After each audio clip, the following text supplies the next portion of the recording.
Welcome back, everybody. Welcome back, every year is Alan Nathan, the militant moderate. Once again, this is the Oasis for those who have an aversion to the left, right, black, white, two-dimensional approach, covering a number of things. ABC's Whoopi Goldberg and MSNBC's Wajahat Ali respectively claimed that former South Carolina Governor Nikki Haley is really not part of a new generation of leaders because she's 51, and that she's using, quote-unquote, her brown skin to launder white supremacist talking points, unquote, while cartoonishly showing no validation.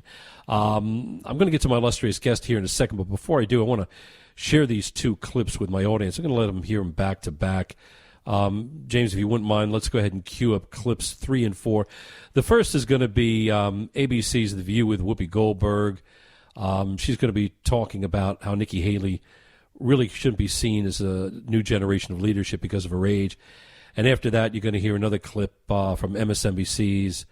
The show is Mahdi Hassan, and you're going to be hearing Daily Beast contributor Wajahat Ali saying that Nikki Haley is a quote-unquote Manchurian candidate for racists. The first clip's about 20 seconds. The second is about a minute. So let's listen to the two. Let's listen to the two together, back to back. Clips 3 and 4. James, if you please. You're not a new generation. You're 51. What are you talking about?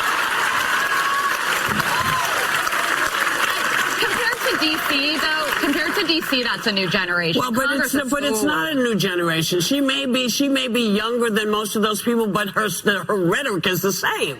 She's saying the same BS.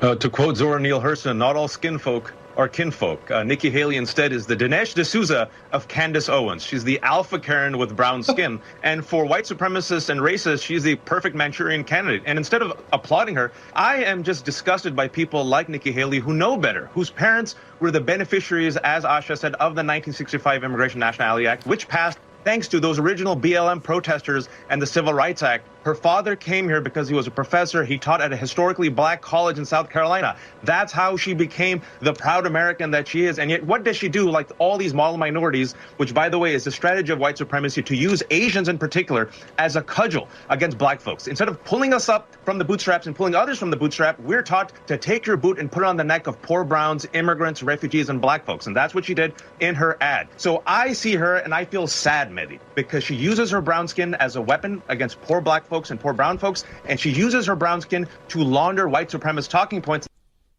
Now, Ali nauseatingly embodies the very racism he's ostensibly against. How? By crazily presupposing that only Democrats speak for people of color, and that unless people of color regurgitate the woke's masturbated sophistry, well, they must be white supremacists. What could be more nonsensical? He's essentially saying what I said is true because I said it. Oh, golly. Aren't you the erudite debater? What a schmuck. Oh, my God. Anyway, assisting in the opining and analyzing, we have Semi Bird, gubernatorial candidate for Washington State, constitutional Christian conservative who started his life journey in the ghetto of East Oakland, California. He's also an Army veteran who served in Special Forces. He's also a former senior advisor to the U.S. Ambassador of Bangladesh. Boy, he has his credentials. Semi Bird, good to have you on board. How are you today? Alan, I'm doing well. It's great to be here with you. Thank you. No, glad to have you. I hope you didn't think I was too strident in my criticism against the critics of Nikki Haley. What say you? My friend, you're on point. And bear with me for a moment, because this is the modus operandi, or how the progressive movement operates. Right? Their attempts to regress us back to the times of Jim Crow by essentially doing the same thing as you pointed out, right? And so they have constructed to what I call a progressive plantation to maintain control of the black and brown voter base and to divide us as a nation so that they can continue to manipulate. And what I will say to this is this. They segregate us through labels and cries for DEI and doctor our children of color to believe that there's something wrong with them, that they're less, right? And no matter how hard they work, that they can never overcome the color of their skin. This all sounds very racist. If it does, consider more thoughts.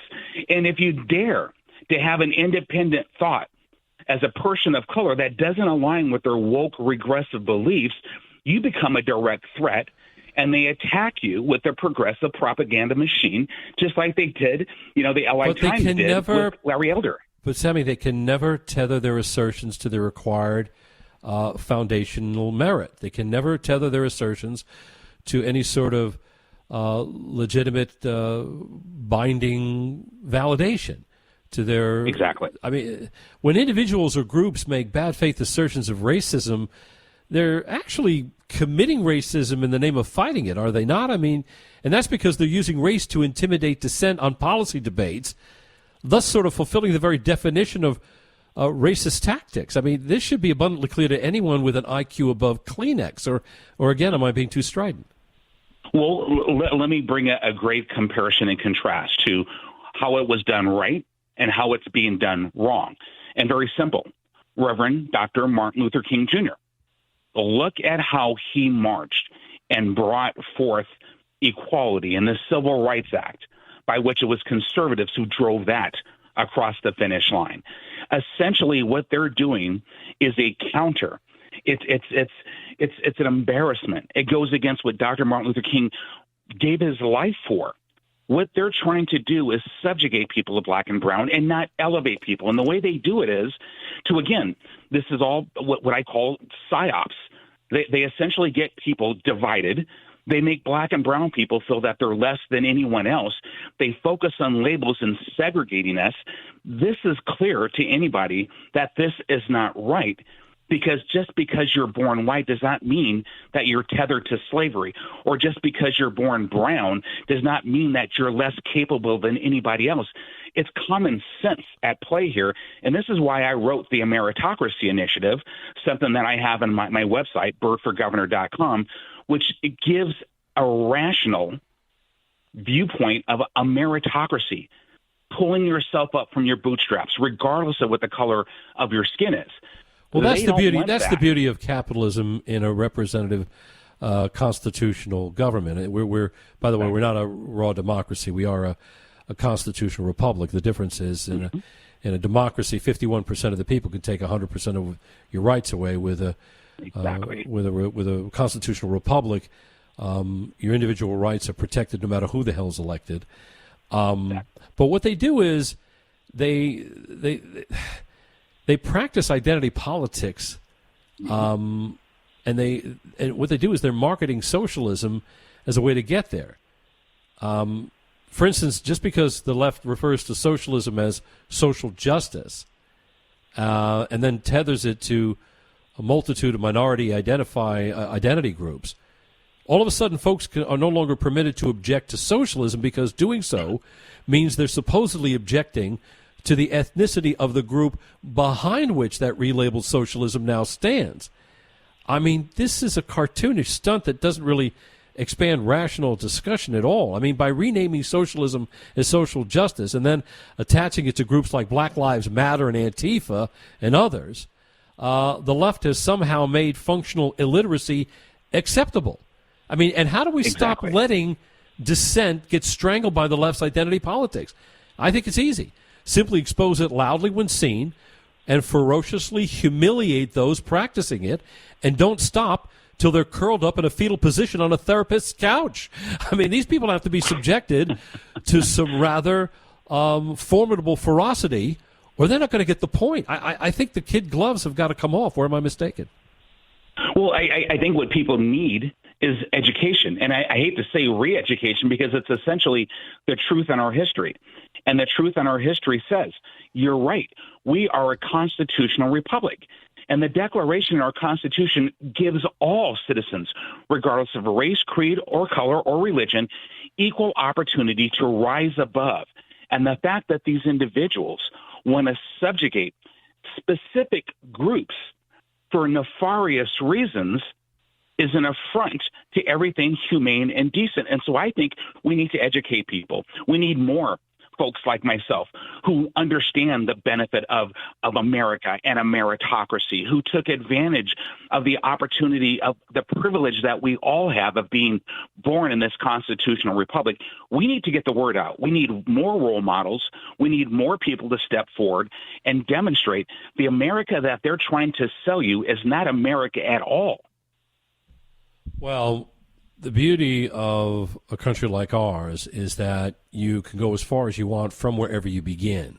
Amen. But an equal right to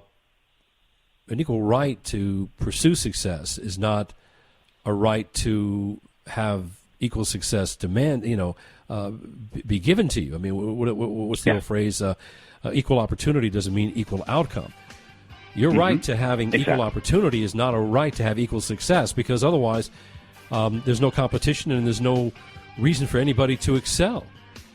I mean, by that measure, everybody in the NFL would get a touchdown just because they kind of got close and they tried really, really hard. It doesn't work like that. And if we're going to start rewarding everybody in the same fashion, who's going to have a reason or an incentive to excel in any way, shape, or form? Anyway, Sammy Bart, great to have you on board the show. Folks, you're listening to The Alan Nathan Show right here on the Main Street Radio Network. Stick with us.